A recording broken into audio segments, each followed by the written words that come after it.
Hello friends, hello guys, मैं दिलजान मैं भाटिया। हनी भाटिया। स्वागत है आज की वीडियो में। आज हम देखने वाले हैं मायरी का 33वां एपिसोड फाइनली। तो 33 पे पहुंच गए हैं। हाँ, अब ये देखना है हबीब के हक में जमीन होती है या नहीं। वो टैक्स के कागज जो उसके नाम टैक्स के होते हैं। कागज, अब तो टैक्स के कागज ही गायब हैं और मुझे जहां तक लग रहा है कि वो टैक्स फाइल हो चुका है वो।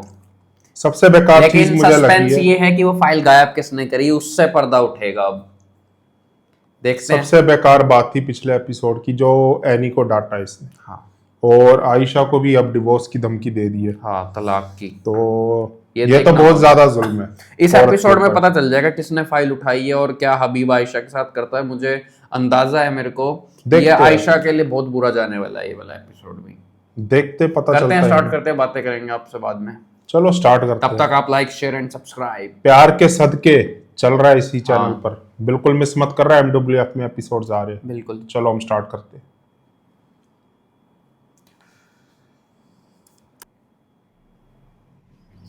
अरे आयशा का ये सब कुछ बिखरा हुआ है यार। अब आयशा क्यों करेगी? करती तो नहीं है ऐसा। रो रही होगी वो तो बैठी। आयशा अरे क्या कर रही हो तुम यहाँ पे? किचन बिखरा हुआ है, सारे बर्तन बिखरे हुए हैं, खाने की तैयारी। तुम रो क्यों रही हो? अब इनको बताएगी क्या वो हुआ है? तलाक बताओ, वाली बात। रो क्यों रही हो? हबीब ने कहा मुझे तलाक दे देंगे। क्या तलाक? दिमाग खराब हो गया उसका? इस तरह की बातें वो कैसे कर सकता है? पता नहीं भाभी, तो जिंदगी बर्बाद हो गई। इसको अम्मा से बात करनी चाहिए। जवान बच्चियों के सामने तलाक दी जाएगी। कहाँ जाऊंगी मैं? इस औरत ने तो इस इंसान का दिमाग खराब कर दिया है। तो कुछ होश नहीं, अब क्या कर रहा है क्या नहीं कर रहा। इसको होश तब आएगी जब सब कुछ बिगाड़ चुका होगा। हबीब के पर्सपेक्टिव से देखने जरूरत ही नहीं आयशा की, हम रोकेंगे हाँ। उसे। इसलिए वो दे रहा है तलाक। पर एंड में भुगतेगा। किसी की नहीं सुनने वो तो आएगी सामने। कर गलत रहा है वो। छोटी तसल्लियां ना दे मुझे अब। वो इंसान अपना फैसला नहीं बदलेगा और ना ही मुझे इस इंसान से कोई अच्छाई की अब उम्मीद है। सही बात है। जिसको इतने टाइम से नहीं मिला, आप क्या करें? साहिबा, उनके जाने के बाद ये इंसान किसी से नहीं डरता। अब नहीं मुझे कोई बचा सकता भाभी। ये जिंदगी बर्बाद हो चुकी है। इस तरह जीने से बेहतर है भाभी। करो, ऐसी बात है। सही सही है। अन्ना तो है ना, हाँ, उनसे बात करते हैं। हाँ, उनसे बात करते हैं। समीना इसके साथ खड़ी रहे ना तो भी काफी इसको सपोर्ट मिलेगा। जाना चाहिए इसे बात करने। अरे क्या हुआ, परेशान लग रही हो? मेरी परेशानी तो तुम हो। तुम्हारी वजह से मेरी जिंदगी बर्बाद हो गई है। पहले मेरे शौहर को छीन लिया, अब जो बचा कुछ रिश्ता उसको मैं खत्म करना चाहती हूँ। मैंने क्या बिगाड़ा है तुम्हारा? क्यों मेरी खुशियों के दुश्मन हो तुम? अरे वाह, कितने सारे इल्जाम लगा दिए मुझ पर। हाँ, कभी सोचा है मुझ पर क्या बीती होगी? हबीब के होते हुए भी अकेली रही हूं मैं कितना अरसा। शादी करके भी ना हबीब से कुछ नहीं मिला है मुझे। किसी से कोई शिकायत नहीं की मैंने, हबीब से भी कुछ नहीं कहा, सब बर्दाश्त किया। तुम्हारे पास आई, तुमसे कभी कुछ कहा मैंने? किस मुंह से शिकायत करोगे तुम? हाँ, अच्छी तरह जानती हो तुम जैसी औरतों को, शादीशुदा आदमियों को फंसाती अपनी जाल में, उनका हंसता खेलता घर बर्बाद कर देती है। एक बात याद रखते राहिला, किसी का घर बर्बाद करते ना वो खुद भी आबाद नहीं हो पाते। ये इल्जाम तुम मुझे नहीं दे सकती। ये इल्जाम तुम अपने शौहर को दो, जिसने शादी की है मुझसे तुम्हें छोड़कर। ये जो बड़ी नेक और अच्छी बनी घूमती हो, क्यों जाने दिया उसे? क्यों करने दी दूसरी शादी? रोक लेती ना। मैं तुम्हें क्या बकवास करी भाभी है? इससे बात करनी बेकार है। कर क्यों रही है ये? खबर को इससे कुछ नहीं बदलेगा, कुछ भी नहीं बदलेगा। सही कह रही है समीना भाभी, ये सब कुछ करने से ना कुछ बदलेगा नहीं। फिर तो यही होगा मेरे साथ इस घर में हंसी खुशी रहने। मैं तुम्हारे साथ इस घर में हंसी खुशी रहूंगी। भूल जाओ तुम ये बात राइला। ठीक, फिर जो कुछ भी होगा यहाँ उसकी उसकी जिम्मेदार मैं नहीं। ये धमकियां किसी और को रोज तो तुम्हारी पुश्तैनी है कि हबीब तुम्हें इस घर पे लेकर आया तो तुम इस घर पे विराजमान भी हो जाओगी। ये सारी पुश्तैनियां निकाल दो। फहमी आप लोगों को है, आप लोग समझते नहीं है। हबीब इस घर का सरबराह है, इस घर का बड़ा बेटा है। वो जो भी कुछ कहेगा हमें मानना होगा ना। हबीब इस घर का बड़ा इसलिए है क्योंकि हमने उससे इस घर का बड़ा बनाया। हाँ, सही जवाब।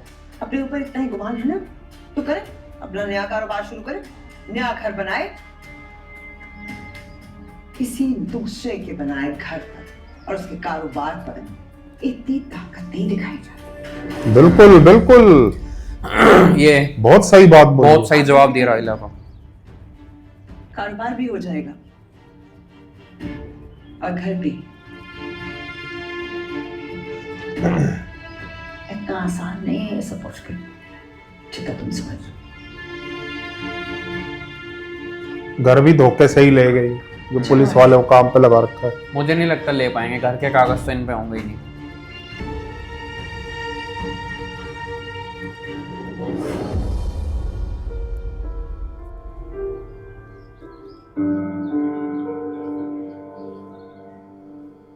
ये क्यों परेशान है? ऐनी की वजह से ही हो, उसे दुखी नहीं देख सकता ना। तो वो काहे की दुखी, वो तो फर्स्ट आई है।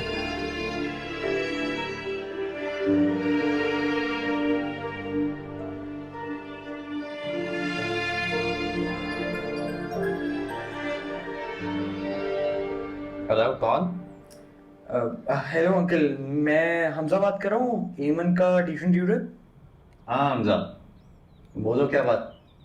अंकल वो आंटी की कॉल आई थी, वो कही थी ईमन को अब से रोज पढ़ाने के लिए नहीं आना, अब वीकेंड पे सिर्फ आना है 2 दिन के लिए पढ़ाने के लिए।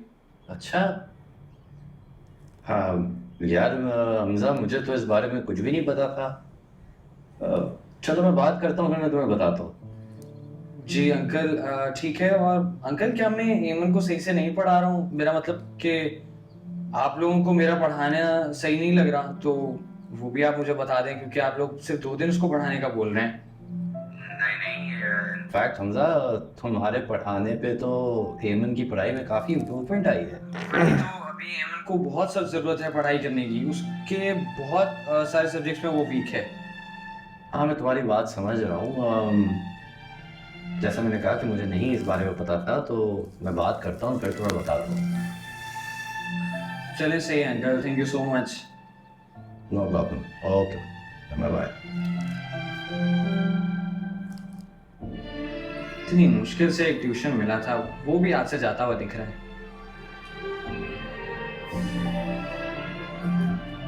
आप खुद बताइए, इंसाफ कीजिए, इसके साथ ये ज्यादती नहीं है? जहां तक मैं हबीब को जानती हूँ, इतनी बड़ी बात मुंह से नहीं निकाल सकता, और अगर उसने ऐसी कोई बात की है उसकी कोई ना कोई वजह जरूर होगी, कोई बात हुई होगी। नहीं अम्मा, कोई बात नहीं, कोई बात नहीं है। उस औरत ने उनका दिमाग खराब कर रखा है। अम्मा, हाँ बताए ना, मुझे तलाक दे दी इन्होंने, तो मैं कहाँ जाऊंगी? मेरा कौन सा घर है? सारी जिंदगी इस घर में उनके नाम पर गुजारती। मेरे बच्चों का बाप, मैं उनके बच्चों की माँ हूँ। माँ, मैं क्या जाऊंगी? वहां भी उसकी बहन बैठी है। अम्मा, मेरी माँ की 2 रोटियां उस पर भारी पड़ती हैं, मुझे क्या पूछेगी वो? तो दोस्तों, इसी के साथ मायरी का फर्स्ट पार्ट एंड होता है। मिलते हैं सेकंड पार्ट में। Bye bye.